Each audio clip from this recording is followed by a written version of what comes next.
యేసుక్రీస్తు మనస్సు ఎట్లాంటిదంటే తన ప్రాణమును అర్పించి నిన్ను విడిపించడానికి వచ్చాడు. హల్లెలూయా. ఇప్పుడు చూడండి, ఆయన మనసు అర్థం చేసుకుందాం మనము.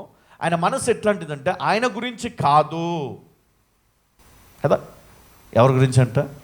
నీ గురించి తప్పిస్తుంది ఆయన మనసు. ఆయన గురించి కాదు, నీ గురించి ఆయన మనస్సు ఆవేదన కలిగి ఉన్నది.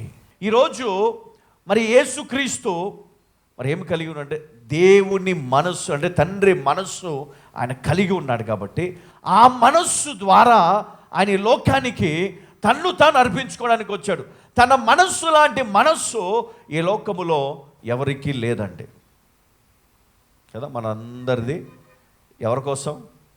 నిజమైన దేవుని ప్రేమ, నిజమైన దేవుని మనస్సు మనం పొందుకోవాలంట. ఆయన వలె మన హృదయము, మన మనస్సు రూపాంతరము చెందాలని మరి ఇక్కడ కోరుకుంటున్నాడు. క్రీస్తేసునకు కలిగిన ఈ మనస్సు మీరు కూడా కలిగి ఉండుడి. అంటే వాక్యము వింటున్నప్పుడు పరిశుద్ధాత్మ దేవుడు మీ మనస్సులో ఉన్నటువంటి బాధను తీసివేసి మీలో ధైర్యాన్ని పుట్టిస్తాడు. మీ హృదయములోనికి ఆయన ధైర్యాన్ని కుమ్మరించి మన హృదయాన్ని బలపరుస్తాడు, మన మనస్సుకు నెమ్మదిని ఇస్తాడు, మన మనస్సుకు శాంతిని ఇస్తాడు, సమాధానముని ఇస్తాడు, మనలను శాంతింపచేస్తాడు. నిజంగా మరి అప్పుడు మన జీవితంలో మరి దేవుడు ఏది బోధించినా అది వినడానికి మనం ఇష్టపడతాం. ఈరోజు మన మనస్సు ఎవరి కంట్రోల్లో ఉందండి? 24 గంటలు ఎవరి మీద ఉంటుంది నీ మనసు? కానీ ఎవరైతే వారి మనస్సు దేవునికి ఇస్తారో, గుర్తుపెట్టుకోండి.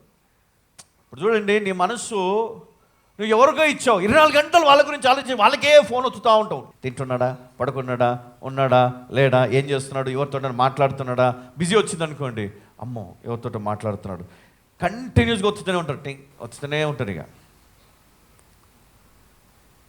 ఇంటికి వచ్చిన తర్వాత కావాలంటే ఫోన్ కూడా తీసుకొని చూస్తారు కావచ్చు. ప్రతి ఒక్కరి జీవితంలో ఏదో ఒక మరి గురి ఉంటుంది కాబట్టి దానిపైనే మనసు. కొంతమంది చదువు పైన, కొంతమంది సినిమాల పైన, కొంతమంది సీరియళ్ళ పైన, కొంతమంది ఈ ఇన్స్టాగ్రామ్ కానీ లేకపోతే ఫేస్బుక్ కానీ వీటిలో రీల్ చూడడంలో సమయం అంతా కూడా వేస్ట్. 24 hours.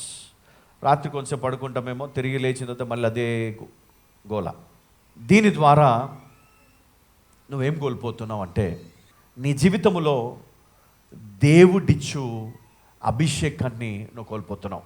నెంబర్ 1 అభిషేకం. ఈ అభిషేకం అనేది నిన్ను ఎన్నో విధాలుగా ప్రొటెక్ట్ చేస్తూ ఉంటుంది, ఎన్నో విధాలుగా. అంటే ఈ అభిషేకం అనేది దేని ద్వారా అంటే పరిశుద్ధాత్మ ద్వారా నువ్వు నింపబడి ఆ శక్తితో నీవు ముందుకెళ్తూ ఉంటావు. నీకు వచ్చే శోధనలు జయిస్తావు, నీకు వచ్చే ఇబ్బందులను జయిస్తావు, పోరాటాలను అన్నిటిని కూడా మరి నువ్వు సంతోషంగా జయిస్తూ ముందుకెళ్తావు. ఎందుకంటే దేవుడు నీకు తోడుగా నీకు బోధిస్తూ ఉన్నాడు పరిశుద్ధాత్మ ద్వారా. నువ్వు పడుకున్నా లేపి ప్రార్థించుమని, లేదా ఇదిగో వాక్యం ద్వారా నిన్ను బలపరచడం కావచ్చు, పాటల ద్వారా దేవుడు నిన్ను ఉజ్జీవింప చేయడం కావచ్చు, మరి అనేక మార్గాలుగా దేవుడు నిన్ను మరి ప్రోత్సహిస్తూ బలపరుస్తూ ఉంటాడు. ఆ దేవుని యొక్క చిత్తాన్ని బట్టి నేను ముందుకు నడిపిస్తూ ఉంటాడు. చూడండి, దేవుని అభిషేకం లేనివారు, అంటే పరిశుద్ధాత్మ నడిపింపు లేని వారి జీవితం ఎట్లా ఉంటుందంటే సోమరిగా ఉంటుందండి, చాలా దరిద్రంగా.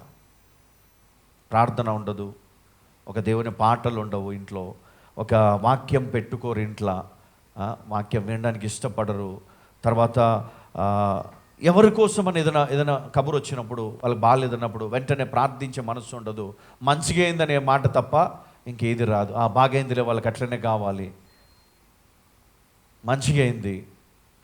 చూడండి, నిజమైన దేవుని బిడ్డలు అంటే ఇక్కడ మనం దేని గురించి ఆలోచన చేస్తే యేసుక్రీస్తు మనస్సును కలిగి ఉండుడి. ఆయన మనస్సు ఇతరుల గురించి తప్పిస్తుంది.